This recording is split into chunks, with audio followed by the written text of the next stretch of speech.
There have been a bunch of PlayStation 5 listings as we covered yesterday. However, some interesting information also came out of Amazon Germany with their listing. It seems like that the weight of the PlayStation 5 may have been revealed through them. We'll go over that, and it's actually a half a pound shy of the PlayStation 3, so that's pretty cool. Remember that game Skull and Bones, based on Assassin's Creed 4's naval gameplay, or at least inspired by it? Well, it looks like Ubisoft has completely rebooted the game, and I don't know if this is the reboot that people wanted. We'll take a look at that, and at the end of this video, I also want to take you guys through a great deal on Nioh 2, which was a fantastic game, and definitely one worthwhile picking up.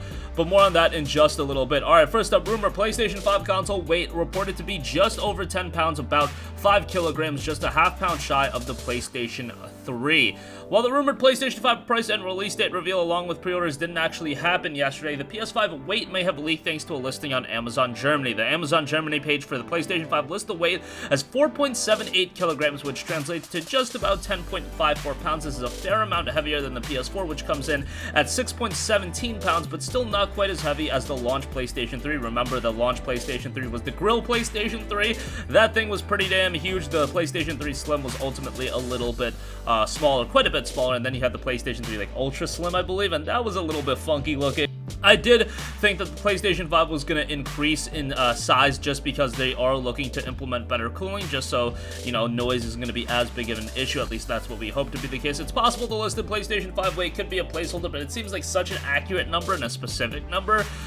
You know, that seems like an odd number to be specific about. Even if it was a placeholder number, why are you putting placeholder numbers for weights? That just seems like a weird thing to put a placeholder number for. Both the standard PlayStation 5 and digital edition do both list the same weight, as well as listing that weight under most of the accessories on the same page, except the DualSense controller, but it's expected.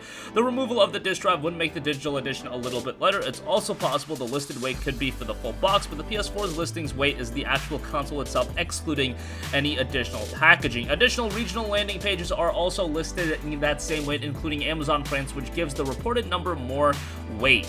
Amazon Germany also lists the dimensions of the DualSense controller at 7.9 by 3 by 7, but it's likely that that's dimensions of the box it comes in, not the controller itself, as the measurements wouldn't make any sense otherwise. The DualSense weight itself is listed at 2.2 pounds. Again, that's expected to include the full packaging. The DualShock 4 weighs less than half a pound, around 220 grams, while the DualSense is adding a lot of tech. I don't think it's going to be quite that heavy. This is coming from PlayStation Lifestyle. 2.2 pounds would actually be quite heavy for a controller. Thinking about that from, like, you know, the general weights that you use in the gym, 2.2 pounds is a little bit heavier than I think would be entirely comfortable as far as a controller is concerned. I mean, I would be able to manage it, but that would be a significant increase from the PlayStation 4. It's not like the PlayStation 4 is super heavy, but doubling the weight of the PlayStation 4 controller, that might be a little bit of an issue to some people. Notably, PlayStation 5 pages have been slowly starting to go live on various retail channels, which may means Sony is gearing up to reveal the price and let people start pre-ordering soon. When pre-orders do go live, I hope Sony does implement a structured process. You can't do something like, alright, PlayStation blog post is out, this is the PlayStation 5 price point, hey, pre-orders are live as well right now, go get them, Tiger. No, you actually have to make things a little bit structured. I like how they did it with the PlayStation 4. They did their first event, then they did their second event. The second event revealed the price point, then they announced a date where pre-orders would go live, and I was able to go to my local store early in the morning prior to them even opening up, got in there real quickly, and I was able to pre-order my PlayStation 4 no problem. I hope they do something similar to that. Online pre-orders may be an absolute S-show, just because I imagine a lot of people are going to be congregated on Amazon and their e-tailer of choice just to put the pre-order in. Nevertheless, that's just how things are going to work, and I think if you are diligent about it, you're going to be able to get a PS5 at launch, no problem, but I would highly recommend you day one put your pre-order in. Don't wait until the second, third day, or whatever the case may be. I'm sure they'll do the pre-orders in waves, but even then, you really want to be, you know, more upset that you didn't do it day one. It's better to be safe than sorry. At least that would be my recommendation. Alright, moving on from that, how about Ubisoft Skull and Bones? Ubisoft just had their forward event, and we haven't heard about Skull and Bones in quite a while, so what is going on with this game? Announced at E3 2017, Skull and Bones is the first title led by Ubisoft's Singapore studio, heavily inspired by its work creating the naval battles for Assassin's Creed 4 Black Flag. Skull and Bones was set to expand the concept into a full game with customizable ships, PvP multiplayer battles, and large ocean to explore either alone or with friends.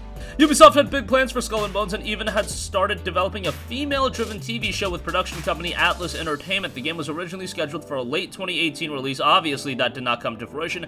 However, it's since been delayed in 3 consecutive years, most recently slipping to Ubisoft's financial year beginning in April 2021, and it was notably absent from this weekend's Ubisoft Forward event. According to development sources speaking under the condition of anonymity, Skull and Bones had been struggling to carve itself a unique position among Ubisoft's existing portfolio of open-world games, which also included Assassin's Creed, The Division, and Watch Dogs, which led to a succession of delays as Singapore attempted to refine its concept. Last year, the decision was made to reboot the game entirely and move away from the premium box model of Ubisoft's other open-world games, sources said.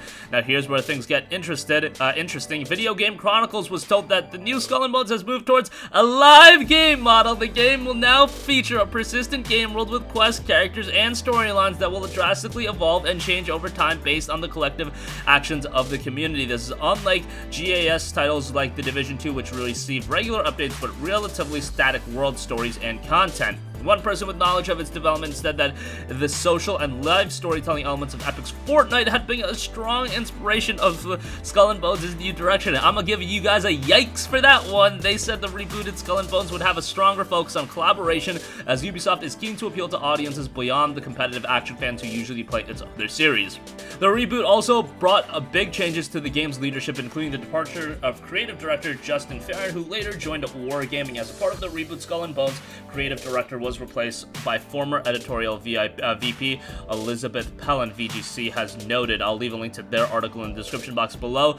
I am not excited about this one. Skull and Bones was a game that I was very much looking forward to because I loved Assassin's Creed 4. I loved the naval combat in that game, and that being realized into a full-fledged open world title in the sea with a lot of customizability, that sounded very exciting to me. Now, if we're taking inspiration from Fortnite, I'm gonna have to back out of this one. I mean, I'm still gonna have my eyes open and I'm gonna be, open to the game and see how it turns out, but I wanted something like what was initially expected. If these reports are true, that's a little bit of a bummer to me. But lastly, I also do want to note that Nioh 2 Standard Edition on PS4 is available for $19.99. Estimated delivery in the next few days if you do order now. That's a really good deal. Not much more to say. Nioh 2 is a great game, and I would strongly recommend that. But that's going to conclude this video. Again, the PlayStation 5 console weight reported to be just over 10 pounds, which logistically does make sense. Ubisoft has rebooted Skull and Bones and Nioh 2 for $19.99. Check that out.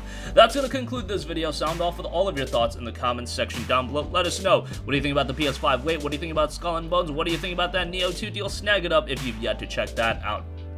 And put all of your thoughts in the comments below as well. Thank you for watching, and goodbye.